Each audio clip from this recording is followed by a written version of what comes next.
Welcome to Hometown Cooking with Marianne. I'm Marianne. Today we're going to be making sweet Amish bread.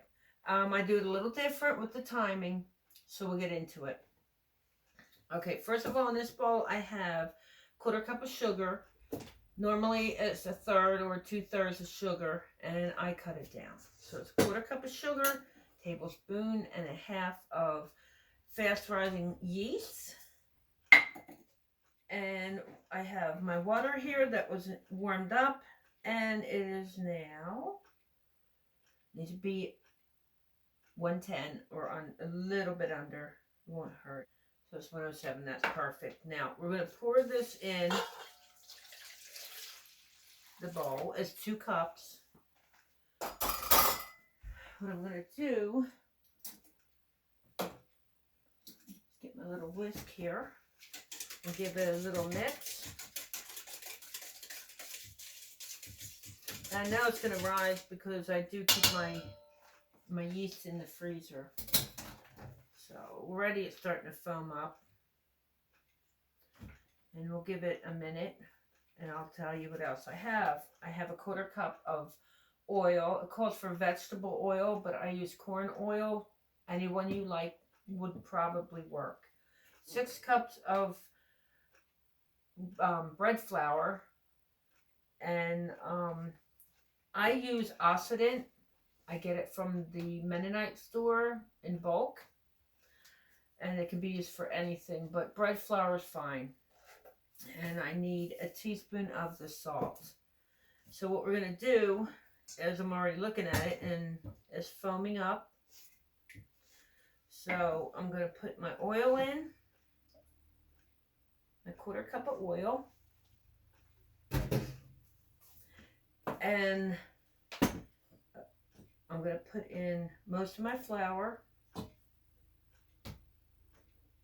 Now this is 6 cups. I'm not going to put them all in. And I like to put my salt in with the flour. Got a teaspoon of flour of salt.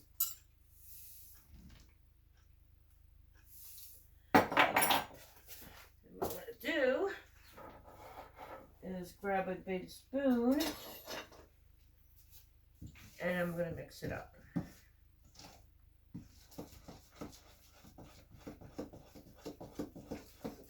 Now you don't have to really do 2 rises, but I do. I like to. My first one is usually only about 15 to 20 minutes. Okay, now my board is very clean. I'm going to put a little bit of the extra flour on my table.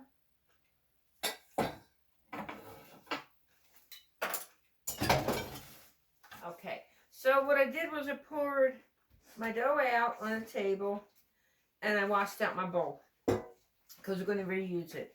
So I'm taking a little bit of olive oil, maybe teaspoon, enough to grease the bowl. Okay, that's about it.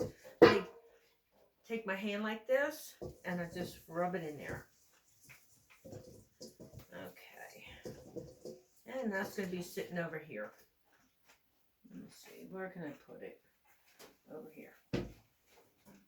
Okay, now what we're going to do, I like to give this dough a lot of time. Sticky, you just keep on adding the flour. So putting most of the flour on here, dabbing my hand in there. I have a glove because I had a little mishap right before I decided to make my bread. I'm just going to use one hand anyway. That way you keep a hand clean. Okay, that's nice. It's already feeling good. So use the palm of your hand and push it and move it. And push. It's called kneading. I don't time it. I usually go by feel because I've been making bread long enough to get my bench scraper. Comes in very handy.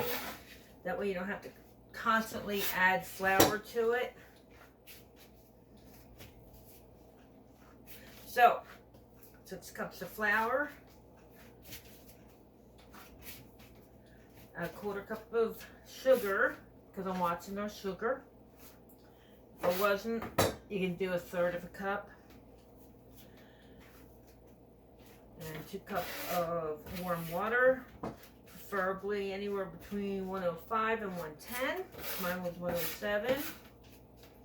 We have a teaspoon of salt and a tablespoon and a half of my yeast.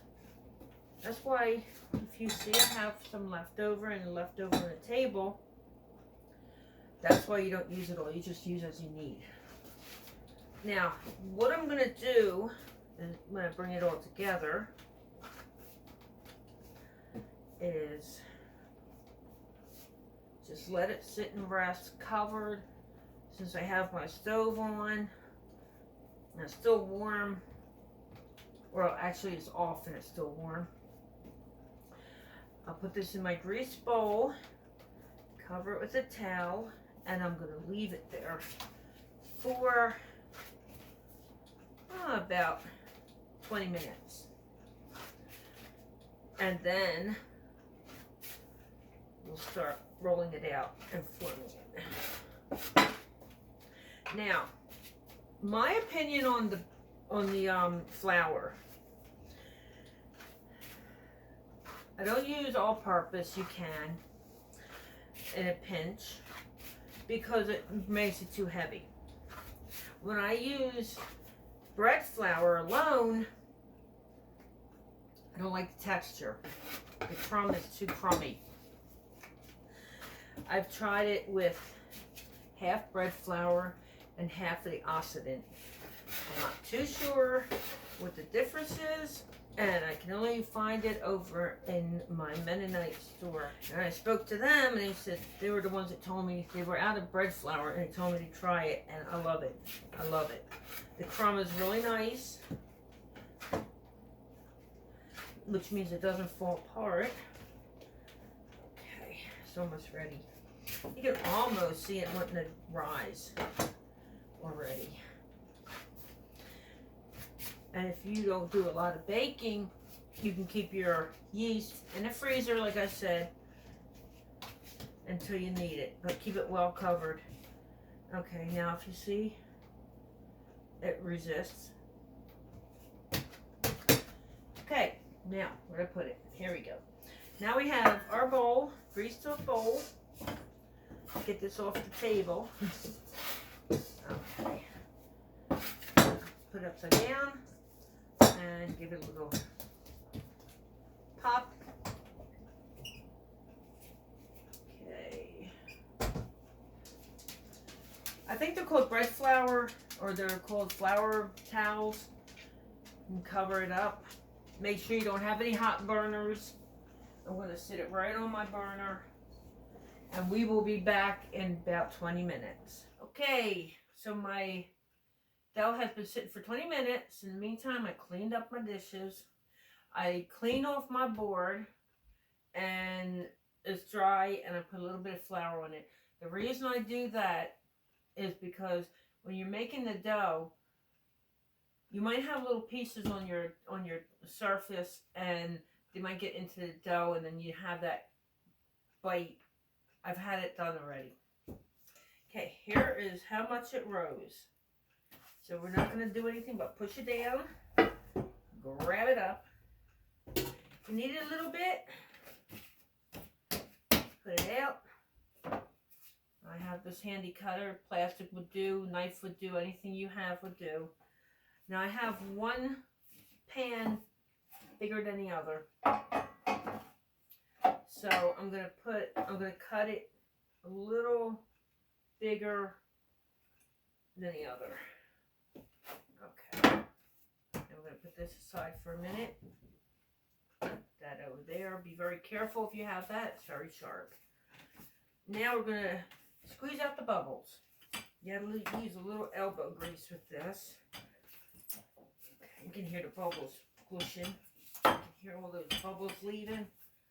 Okay, now what I'm going to do, see if I have it about right. Yep. That's good enough. It's going to rise in the pan now. So I'm going to roll this up, the dough up, fold the end in, the other end in, as good as you can do it. Bring it over, and they have the seam. And it does look like I have one bigger than the other. You could just fix it up. I'm going to pinch the seam together. And when it rises, it's going to close up pretty well. Try to make it as even. There you go. Poke it down a little bit. Now, something I've got to tell you when you're letting your dough rise on a stove, you have to make sure that the stove isn't super hot. A little warm would be fine. Once you get them in here, if you put it on a super hot or a hot surface, the bottom is going to cook already. So make sure you have it on where it's not drafty, a little bit warm. I mean, it's a little chilly in my kitchen right now, and it grows very well. But don't put it on a very warm surface. They start cooking. And that happened to me, and it was nasty. Okay, now we got this one. Okay, and we're going to do the same with this. Tuck it in. Grand Central Station for the doggies and the kitties in here. I know it's your supper time. Got Jax over here and little Sophie over here. Okay. Alright, that looks neat. Fits pretty good, and there you go. Okay. I don't do anything fancy. Just put them in. Now I think I'm gonna leave them right here, and they'll rise just as well. It might take about 45 minutes. So I'm taking my towel back. Shake it off. Okay, now don't put it super tight. You have to leave it a little loose. Oh, and I forgot to tell you, I sprayed the inside of my pants. Here you go. That's only so nobody pulls it off. Okay, so we'll be back in, I'm hoping, in half hour to 45 minutes, and it should rise up a little bit. All right, it's been 45 minutes. While you're waiting for your loaves to rise, put your oven on to 350 Fahrenheit. Okay, and this is what they look like. There's none. I'm going to pop it into the oven. Pretty much in the middle. They're absolutely beautiful. All right, now we're going to set our timer to 30 minutes, and they should be perfect. Meantime, get yourself out of rack, because we're going to turn them out on the rack. And I'll tell you why when we come back. Our 2 loaves of bread are in the oven. They've been in there for a half hour, and we're going to go check on them.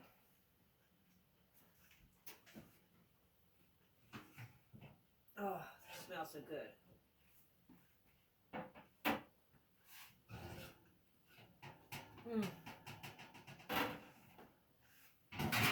Okay, now what we want to do immediately is turn them out. Now they're not perfect, but they are good, and they smell so good. Ooh. Okay, turn that out. And the reason we turn them out immediately is so that it doesn't get soggy on the bottom. Okay.